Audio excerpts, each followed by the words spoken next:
Good morning, folks. Thompson's Farmstead Adventures. Well, it was a slight little adventure.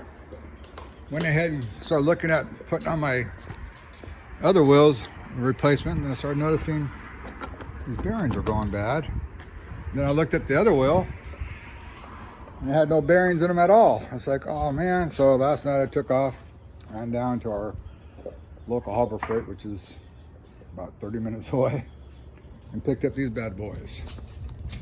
Much cheaper than, less expensive I should say, than what the local stores have. Plus these have bearings in there, probably like skateboard bearings or so. It's supposed to hold 600 pounds.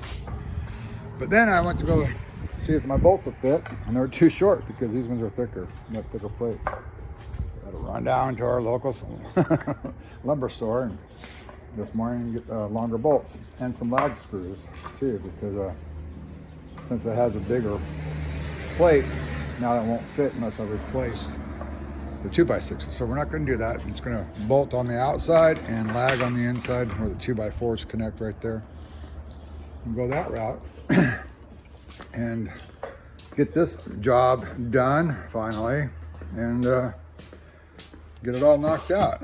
So looking good, looking good. This thing rolls super easy. Look at that. Now my wife, if she has to, she can roll it in and out of the garage until these things dry out and put away. But now we got put on a different task. Christmas stuff. My wife's gonna go through and see what she wants, and then her friend, she's on you're on the float committee? Yeah. On the float committee for our little town. So we're gonna she's gonna donate some of that stuff. For our homestead group. Oh, yeah, not for the town, for the, yeah. Say again? For Northeast Oklahoma Ladies Homestead Gathering. Okay. So you're gonna use your rooster up front? Yep. Still? So we're gonna put this rooster, sorry for the wind, and build a float. There's somebody has donated their truck and trailer, and they've got the set it for all the lights. Excuse the wind again. So we're gonna put that 6-foot rooster. She's gonna put that 6-foot rooster on the float. I thought it'd be fun. You know, my wife being the chicken lady here, and she'll go through all that stuff, get rid of what she doesn't want, or give to her group, and then the rest of it she'll also donate to the Kingdom Closet. That way people who don't have any Christmas items and stuff, they can go there and pick out some stuff that they can use. I've got all this stuff going on. Look at, does it work? I don't know. Let me see, let me push a button. Uh-oh. No, battery died. Battery died. And it died on the other thing, so we're going to have to change batteries. It wiggles around and all that. Yeah, we'll change batteries. Alrighty, well, like I said, things change daily here. So, I think what we're gonna do you need any help here? No. We can set you up some tables. We've got 2 tables here, the small one. Huh? You sure? Positive. Alright. Matthew's studying the framework. He's wondering what we should do. Alright, well, yesterday he went ahead and took out the lags. And what we need to do is just basically unscrew this framework right here and do the same thing over here on this side. Just get them all unscrewed. Pull those out. Those nailed in?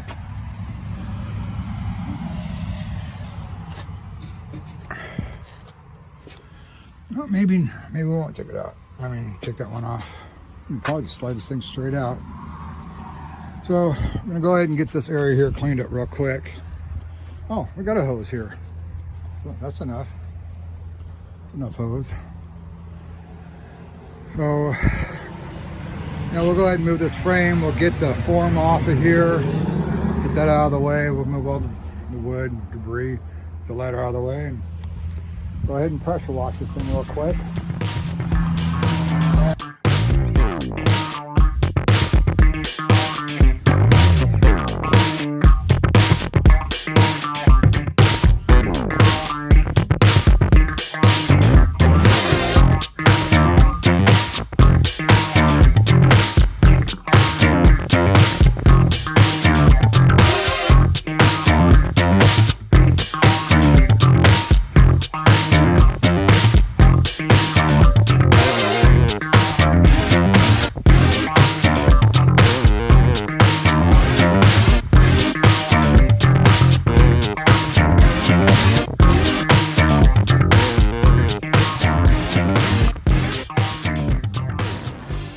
Going on here, this used to be where our air conditioners were. You can see the constant drain came out over here, and right next to it was a refrigerant line. There's a refrigerant line there, and I moved them over to I put new ones in and moved them over to the side of the garage, so you couldn't hear them, because I can hear them inside the bedroom here. But worst of all, this bedroom here, the only place to put the bed is up against this wall, the headboard up against this wall. So when that thing kicked on, it would wake you up, you know. It was just loud as heck. So the old units that we got going on here, I'm repurposing them. I use a smaller one for the shop. The bigger one I'm actually using for the garage and the renovation after we get it done up above the garage, which we're using for storage at this moment. And yeah, the 3-ton to 4-ton. So basically, I know I could have swapped them, but I can also reduce the speed on them, you know, as long as I have the proper airflow going across the coil on cooling, and the proper airflow going across the fan limit switch for heating, you're fine. But you know, it's basically, I'm using the 4-ton. Whether I use it or not, I don't know. I'm still kind of debating that one. I do want something for the garage during the winter time to heat up, and I was looking at doing a Pioneer or Mr. Cool or whatever, you know, for where we have our workout equipment. So once I put that wall up over there, I can just isolate the area. You have to wiggle it back and forth. It's a pain. For those that don't have one of these, trying to get the hose out of there after you unscrew it really tight, which is good. You don't want to leak. But so anyways, I'm not sure what I'm going to do with the 4-ton. You know, maybe just hang on to it, and we end up finding a rental home that'll be able to use that size. You know, have to be 1,600 square feet or above, at least 2,300. Then I can use it over there, or have it for it if it's if the one that's in the rental house is, you know, old or not. Whatever, we'll see. If not, maybe I'll just give it to somebody. We'll see where I go with it. Anyways, I'm gonna let this dry. I do have foam on the bottom underneath there, so if it does get wet, it's not a big deal. Oh, tripping over the hose. Later on, after all this dries, I mean, it was just full of moss and, you know, just mud and stuff from being on here from the air conditioning unit. We try to sweep off what we could before we extended this curb, or extended the pad. But once we get it in here, I get my door, everything set up to where I can put the door in and all that. I'm looking at get some self-leveling, because there is, against the back area, you can see where it's kind of eroded and water does pull up there.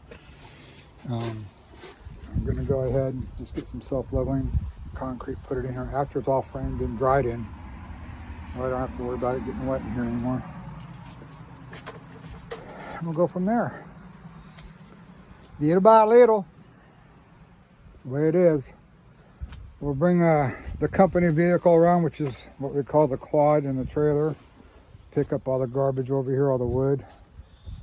Burn it, get rid of that too. Try to eliminate some more of the stuff we got around here. Probably go help my wife. Go do some stuff there, I don't know.